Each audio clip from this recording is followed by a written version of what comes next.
रहे थे कि भाई गांव में और शहर में अंतर क्या है। पंडित जी तो शहर में भी जाते हैं, गांव में भी जाते हैं, तो गांव के लोगों में और शहर के लोगों में परिवर्तन क्या है। तो इस शहर और गांव की एक ही विशेषता है कि भारत का विकास और वैभव देखना हो तो शहर देख लो, परंतु भारत का भाव देखना हो तो गांव में देखना। बोलो हर हर। वो कैसे?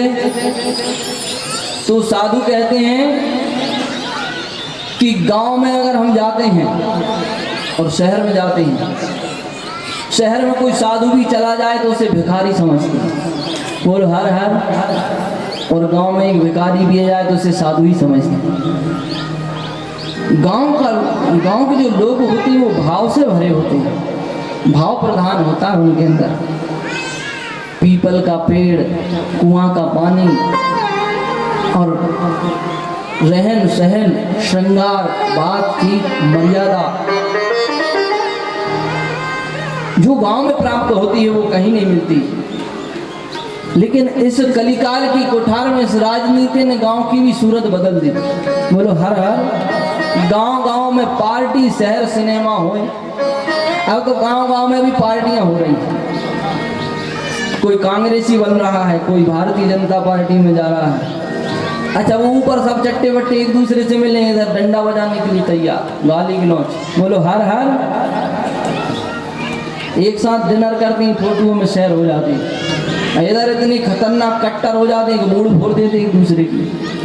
और सरपंची का चुनाव हो जाए तो राम राम पूरे लोगों के दिल में जहर ही घोल देता। एक ही विडंबना बस गांव में हो गई है कि लोगों के अंदर मिठास जो रहती थी, एक साथ एक चौपाले पे बैठ के जो बातें करते थे, एक दूसरे के प्रति जो मिठास होती थी, वो इस राजनीति के चक्कर में बर्बाद हो गई। गांव गांव में पार्टी, शहर से नाम। लेकिन फिर भी अगर भारत की संस्कृति देखना है, सनातन धर्म की जागृति देखना है, तो वो केवल गांव में ही अब बची है। शहर सिनेमा हो, शहर वाले तो सब सिनेमा वाले हो रहे हैं। जितना घूंघट गांव की माताएं करती हैं, इतनी तो शहर की माताएं कपड़े पहनती हैं। बोलो हर हर। और टीवियों में बता बता के समाज को बिगाड़ रहे हैं। आजकल माताएं सीरियल देखती हैं तो सीरियल में भी हर कुछ कहानी उल्टम पुल्टम। सास बहू के प्रति षड्यंत्र रच रही है, नंद किसी के प्रति। ये हमारे सनातन का संस्कार थोड़ी है, ये तो विदेशियों की कोई कुप्रथा है। अरे पहले दूरदर्शन पर रामायण आती थी तो गांव की गलियां सूनी हो जाती थी, इकट्ठे हो के गांव के लोग एक टीवी पर भी रामायण को ऐसे देखते थे, जूता चप्पल उतार के महाराज। ऐसा प्रेम, ऐसा भाव भरा था। सिनेमा और सीरियल क्या है महाराज, सब कुछ चतुर बना दिया, चालाक बना दिया, एक दूसरे को नीचे दिखाने में, चढ़ाने में लगे। गांव की संस्कृति की कोई बात ही अलग है। बोलो हर हर। एक गांव की माता थी, उस गांव में एक साधु जी आए तो महात्मा जी को भिक्षा देने के लिए जो आई माता, तो कहने लगी गौरव जी खुर लागी। महात्मा जी को बड़ा अटपटा लगा। अरे जो कोई महात्मा जी से मिलता था वो कहता था महाराज जी चरण स्पर्श प्रणाम, पाँव लागे। न पाँव न चरण, कुछ नहीं, डायरेक्ट खुर। और खुर तो माता जी पशु के होते हैं, ढोरों के। बोले खुर के निशान बन गए। लेकिन वो तो भाव थी। तो महात्मा जी ने कहा देखो हम उनको समझाते। महात्मा जी पास में गए। माता जी कहते हैं, माता जी महात्माओं से ऐसे बात करती हो, नरक में जाओगी। अरे माता बड़ी भोली वाली थी, उसको पता ही नहीं थी नरक का होता है, सुना ही नहीं पहले कभी। तो उसने सोचा कोई महात्मा आशीर्वाद दे रहे हैं, तो कहती अरे महात्मा जी हम जैसे भाग्यहीनों के लिए कहाँ नरक दे रहे हैं। अरे नरक में तो आप जैसे महात्मा लोग जाते हैं। बोलो हर हर। महात्मा बड़े ठहाका लगा के हंसे, अरे ये तो बड़ी भोरी है। लेकिन प्रेमियों की भाषा से महात्मा क्या परमात्मा भी जीत जाते हैं। सुन केवट की बैन प्रेम वचन, प्रेम लपेटे अटपटे वैसे करुणाएन। केवट ऐसी अटपटी बातें करता है, भगवान हंसते हैं। ये गांव की जो बातें अलग होती है। लेकिन आजकल स्थिति थोड़ी बदल चली गई। मेहमान आते हैं तो ऐसे स्वागत होता था, महीनों महीनों रुक जाते थे। और आजकल कंडीशन ऐसी कि पहले तो आजकल किसी के पास समय नहीं है ज़्यादा आने जाने का। बच्चे पढ़ रहे हैं। पहले बेटियां आती थी, हमने देखा कि बहनें जब जाती थी तो पूरा घर भर रोता था, मोहल्ला की भाईचारे भी इकट्ठी हो जाती थी, खूब हंसुआ ढड़काती, लोटा में पानी भर के ले जाती छोड़ने। और आजकल की बिटिया ऐसे हंस हंस के मोटरसाइकिल पे बैठ जाती, वो जाना है वो बिटिया के स्कूल ट्यूशन गड़बड़ है, लगता नहीं कि बहू जा रही कि बेटी जा रही। बोलो हर हर। ये घर में मेहमान आ गए तो मेहमान जाने का नाम ही ना ले। अब वो व्यक्ति जो था बड़ा कंजूस, बोले इनको भगाना है और ये जा नहीं रहे, 2 ही टाइम पूरी चपेट रहे हमारे घर की। तो उसने क्या किया, बेटे को बुलाया, कहा देखो जब हम मेहमान के पास बैठे हों तब आके भोजन का पूछना। बोले ठीक है। जैसे वो मेहमान के पास बैठा, पुत्र आया, पिताजी आज भोजन में क्या बनवा दें? तो बोला अभी 2-3 बजे तो भोजन किए थे, हमको कोई राक्षस मांगता था जो इतनी जल्दी दोबारा भोजन करेंगे?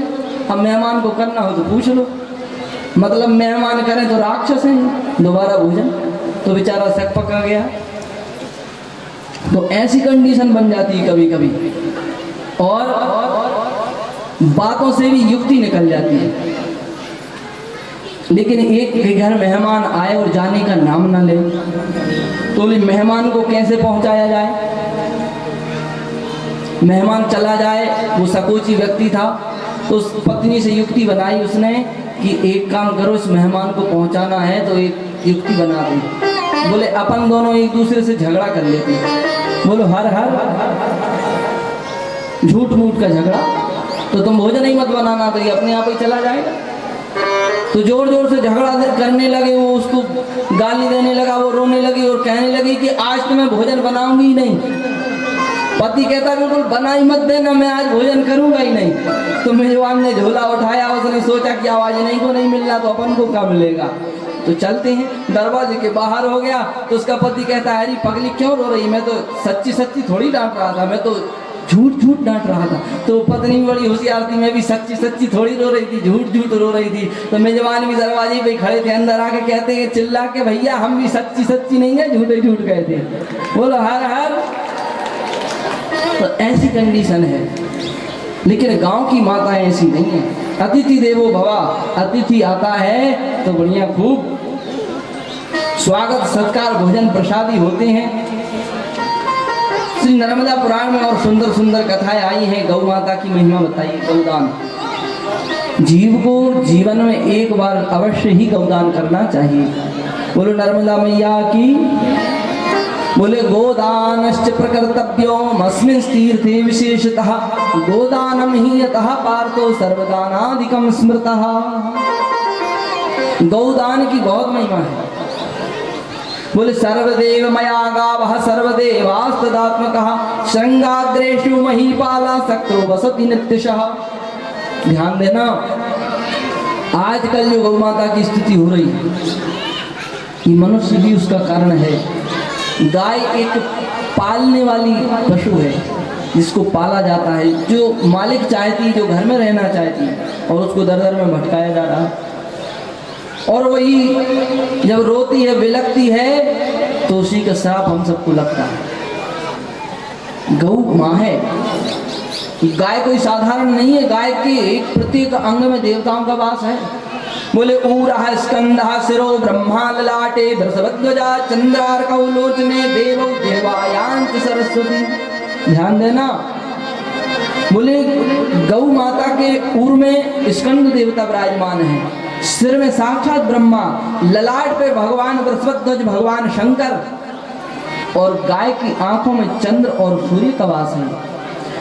बोले मरुद गणः सदा साध्या यस्या दंता नरेश्वरः ओंकारे चतुरो वेदान विद्यास्तांग पदक्रमान।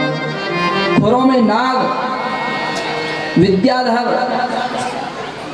भगवती गाय के प्रत्येक अंग में देवताओं का वास है। ऋषिहा रोमकूपेषु, रोमकूप में ऋषि लोग रहते हैं। सृष्टि में जब गाय आई और उसके शरीर में देवताओं ने वास कर लिया तो जगह ही नहीं बची।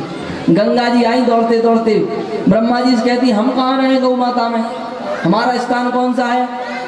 गौ माता से प्रार्थना की, गौ माता ने मूत्र त्याग कर दिया। गाय के मूत्र में गंगा का वास है। गाय के गोबर में साक्षात लक्ष्मी वास करती। जब हमारे सनातन धर्म में कोई पुण्य पवित्र कार्य प्रारंभ होता है तो सबसे पहले माताएं गाय के गोबर से घर को लीपती हैं, पवित्र करती हैं। बोलो हर हर।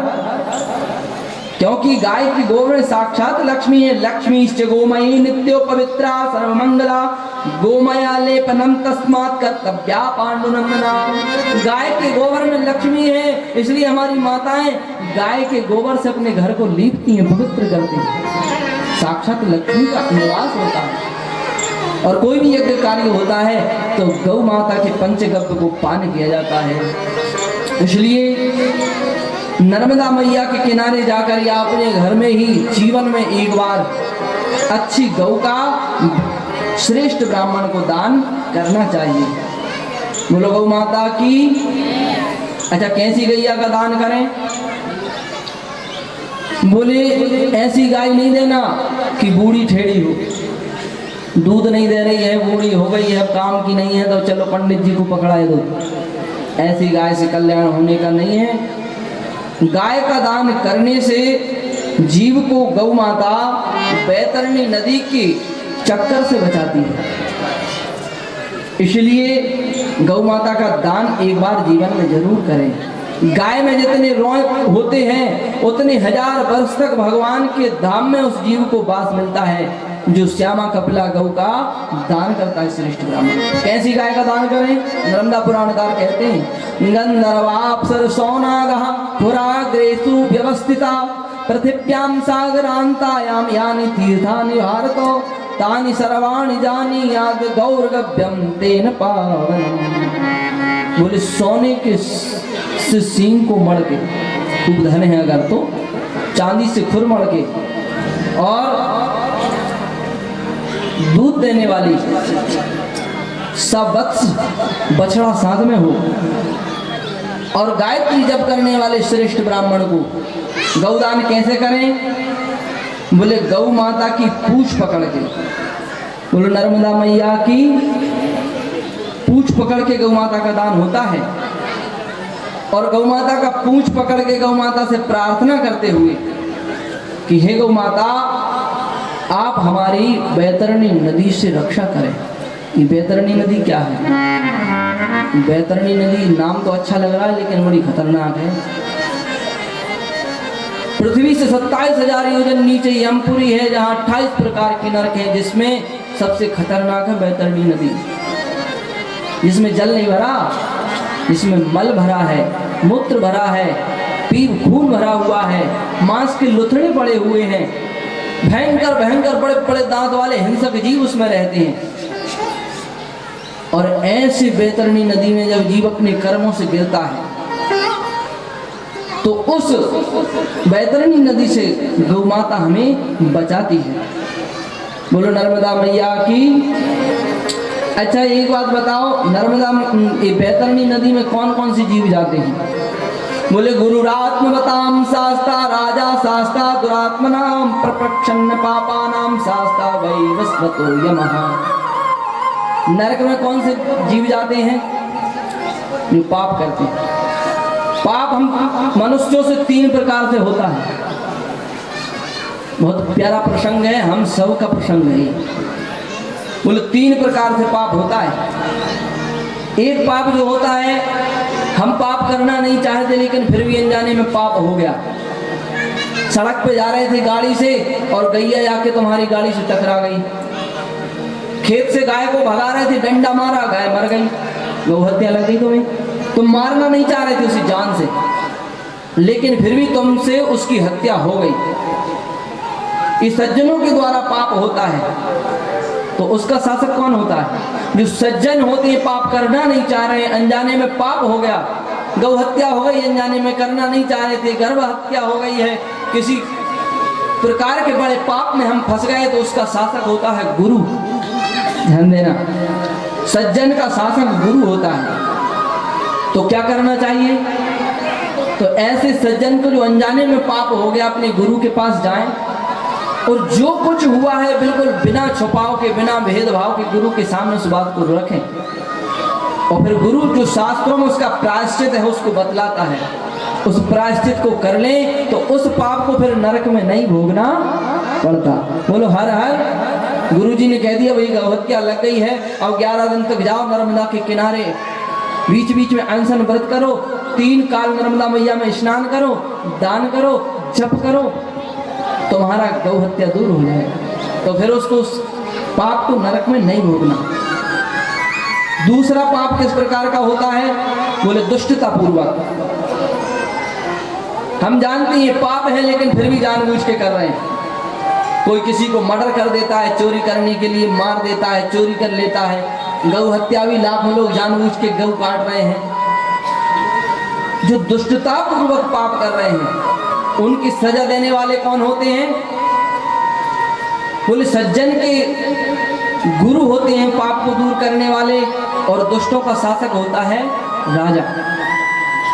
जैसे किसी ने किसी को गोली मार दी, तलवार से हत्या कर दी, किसी की चोरी कर दी और पुलिस को पता चल गया, राजा को पता चल गया, तो पुलिस आएगी, पकड़ के ले जाएगी और जो उसके दंड विधान में नियम होगा उसके अनुसार उसको सजा देगी कि उम्र कैद की सजा दे रहा है, कि फांसी लटका रहा है, कि 20 साल की सजा दे रहा है। उतने साल तक उसने जेल में सजा काट ली, फिर उसको नरक में जाने की जरूरत नहीं पड़ती, क्योंकि उसको राजा ने दंड दे दिया। लेकिन जो गुरु से भी बच गया, तीसरा पाप ही बड़ा खतरनाक होता है। एक तो दुष्ट होता है, वो जानबूझ के सरेआम करता है, पुलिस ने पकड़ लिया और उसको फांसी हो गई या 20 साल सजा भोगनी, कट गया। एक सज्जन होता है, अनजाने में पाप हो गया, गुरु के सामने क्षमा याचना करी और उस पाप का प्रायश्चित कर लिया। लेकिन तीसरा बड़ा खतरनाक होता है, लोगों की दृष्टि में सज्जन बनता है लेकिन पीठ के पीछे छुप छुप के पाप करता है। किसी के बीच में लड़ाई दंगा करवा दी, काम बन गया, जमीन अपन ने खरीद ली, कितना बड़ा पाप है। गौ मार दी लेकिन सज्जन बना है, किसी का अपहरण कर लिया, बोले किसी के धन को हत्या लिया अपनी चतुर्बुद्धि का प्रयोग करके। ऐसे लोगों को जो राजा के दंड से भी बच गए, गुरु के द्वारा प्रायश्चित भी नहीं किया, न तीर्थों में गए, न दान किया, न पुण्य किया, न जेल में सजा भोगी, और वो सोच रहे हैं कि हम बच गए। तो ध्यान रखना, परमात्मा की दृष्टि से कोई नहीं छुप सकता। बोलो शंकर भगवान की। उसका शासक होता है यमराज। हम सोचेंगे हम छुप जाएंगे, तो कैसे छुप सकते हैं? परमात्मा तो जर्रे जर्रे में विराजमान है, कण कण में बैठा हुआ है। नजरों से देख प्यारे ये क्या दिखा रहा है, सब जीव सब जगह में ईश्वर समा रहा है। कहीं नर बना है नारी, कहीं देव दैत्य भारी, पशु पक्षी रूप धारी बन बन के आ रहा है। परमात्मा कण कण में व्याप्त है, तुम कहाँ तक बचोगे? वायु देव के रूप में तुम सांस ले रहे हो, ये भी परमात्मा तुम्हारे अंदर बैठा है। जो आंखों से देख रहे हो, ये चंद्र और सूर्य इसके देवता हैं। कानों से सुन रहे हो, वायु इसके देवता है। आकाश वाणी से बोल रहे हो, अश्विनी कुमार घृणी इंद्रिय से खुशबू ले रहे हो। प्रत्येक तुम्हारी इंद्रियों में देवता बैठे हैं। इंद्रिय द्वार झरोखा नाना, रामायण में तुलसीदास लिखते हैं तुम्हारी जितनी इंद्रियां हैं ना, प्रत्येक इंद्रिय में अलग अलग देवता बैठे हैं अपना स्थान बना के। तुम छुप नहीं सकते, तुम्हारे सारे कर्मों का लेखा जोखा लिखा जा रहा है। तो जो ऐसे कर्म छुपकर करते हैं उनका शासक होता है कौन? बोले यमराज। और यमराज उनका भोग भोगवाता है। अच्छा, बैतरणी नदी में जाने वाले लोग कौन कौन होते हैं? तो बोले जो पाप करते हैं, गलत खान पान करते हैं, उल्टा सीधा भक्षण करते हैं, अपने माता पिता को डांटते हैं, गाली देते हैं, गुरु को गाली देते हैं, मंदिर की जगह को नष्ट भ्रष्ट कर देते हैं, गैया जहाँ चर रही हो उस गौचर भूमि को बखड़ के अपने खेत में मिला लेते हैं। ध्यान देना, बड़ी खतरनाक व्यवस्थाएं हैं। ऐसे लोगों को बैतरणी नदी में भेजा जाता है। इसलिए जो पाप कुआं जलाशय मिटाने से बन जाता है, विवाह में अड़ंगा डालने से, पेड़ों को काटने से, ब्राह्मण के धन को हरण करने से, गौ हत्या ब्रह्म हत्या करने से, पराई स्त्री को हरण करने से, और किसी की खाद्य पदार्थ में जहर मिला के जो दे देते हैं, जहर देने से, किसी की भूमि को हरण करने से, सर्प की हत्या करने से, ऐसे अनेक प्रकार से जो हमसे पाप बन जाते हैं, उन पापों को कहाँ भोगा जाता है? बोले बैतरणी नदी में। वो मांस खून पीप से सनी हुई नदी में बड़े बड़े हिंसक जीव हैं, वहां तुम्हें पटक दिया जाता है, तुम्हें लौटते हैं और उसमें तुम मरते हो। इसलिए इस बैतरणी नदी के पाप से बचने के लिए हमें जीवन में गौदान करना चाहिए। नर्मदा मैया के किनारे जाके जो पाप बन गए उन पापों का प्रायश्चित करके संकल्प छोड़ देना चाहिए। 24 घंटा निर्जल व्रत करके, नर्मदा में स्नान करके, अपने गुरु मंत्र का जप करके इस पाप से मनुष्य बच सकता है, बैतरणी के कष्ट से बच सकता है। बोलो नर्मदा मैया की जय। और जो हमसे पाप बनते हैं उन पापों को धुलने के लिए शीघ्रता से किया हुआ पुण्य, बहुत शीघ्र तुम्हें पुण्य चाहिए। तो बोले त्रिभिर मासै त्रिभिर पक्षै त्रिभिर वर्षै त्रिभिर दिनै अत्युत्कट पुण्य पापानाम यही इवा फलमुच्यते। बोले बहुत शीघ्र तुम्हें पुण्य का फल प्राप्त हो सकता है। बोले 3 दिन के अंदर, 3 महीने के अंदर, 3 सप्ताह के अंदर और 3 वर्ष के अंदर ही तुम्हारा पुण्य प्राप्त बन के तुम्हें मिल सकता है, चाहे पाप हो या पुण्य हो। अति तीव्रता से किया हुआ कर्म ही बहुत शीघ्र तुम्हारा प्रारब्ध बन के तुम्हारे सामने आ जाता है। जैसे तुम्हारे घर में किसी को बहुत भयंकर रोग ने ग्रसित कर लिया, किसी को कैंसर हो गया, असाध्य रोग से अगर कोई जूझ रहा है तो ब्राह्मणों को बुला के तुमने संकल्प लिया महामृत्युंजय करवाएंगे 1.25 लाख। संकल्प लेके महादेव का अभिषेक किया, रोग मुक्ति के लिए गन्ने के रस से, दुग्ध से, शहद से, सरसों के तेल से शत्रु को मिटाने के लिए तुमने अति शीघ्रता से तुमने जो पुण्य किया है वो पुण्य तुम्हें 3 महीने के अंदर, 3 हफ्ता के अंदर तुम्हें प्राप्त हो जाएगा। अति तीव्रता से किया हुआ पाप पुण्य हमें बहुत शीघ्र मिल जाता है। इसलिए हमें पाप पुण्य के लिए अवश्य ही कुछ कार्य करते रहना चाहिए। ये नर्मदा मैया इसलिए बह रही है कि हमसे जाने अनजाने में पाप बन जाती है। कभी कभी हमसे देव अपराध हो जाता है। कैसे? बोले बात बात में भगवान का सब खा दें। बोले हर हर। और कई लोग ऐसे बैठे होंगे इधर बीच में, कोई बात सही नहीं है, कोई चीत नहीं है, लेकिन भैया राजश्री गुटखा देना खाने को, भगवान का सम है ही नहीं। खाते हो कि नहीं? ये देव अपराध बनता है। अरे राजश्री के पाउच 2-2 जेब में धरे और झूठे ऊँट भगवान कसम खा गए। बात बात में भगवान की कसम खाना।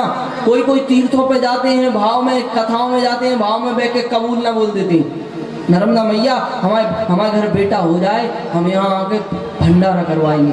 कोई कह गया मंदिर पे कि फलाना काम हो जाए, मंदिर के लिए हम 11,000 दान करेंगे, और जब काम हो गया तो फिर भूल गए 11,000 कौन खर्चा करे। भगवान ने थोड़ा ही किया, वो तो अपने आप ही व्यवस्था हो गई।